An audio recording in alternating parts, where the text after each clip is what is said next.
safe na si Senador Rodante Marcoleta sa investigasyon sa kanyang questionableng sose. Sa halip, campaign donors niya, kabilang si Mike Defensor, ang pinakakasuhan. Ang detalye sa agenda report ni Joash Malimban.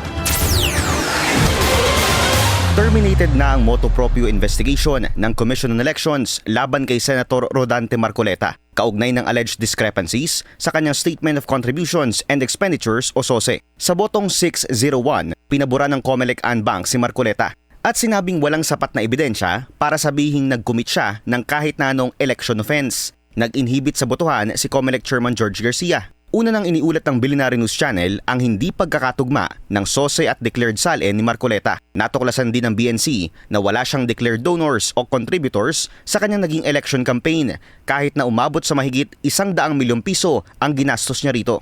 Paliwanag ni Marcoleta, hindi niya pinangalanan ng kanyang campaign donors para maiwasan aniya ang pamumulitika sa kanila. Dagdag niya, natanggap niya ang mga donasyon bago pa siya kumandidato. Sa resolusyon ng COMELEC, inaprobahan din ito ang rekomendasyon ng kanilang Political Finance and Affairs Department na sa halip na si Marcoleta, ang 3 donors nito ang dapat sampahan ng isang election offense complaint. Ang dahilan, biguraw silang magsumite ng kanilang sariling report of contributions para sa kampanya ng senador. Kabilang sa mga donor, sina Michael Tan Defensor, Joseph Varius Espiritu at Aristotel Baluyot Viray. Para kay Election Watchdog Contradaya Convenor Danilo Araw, weird at delikado ang itinatalagang legal precedent ng COMELEC resolution.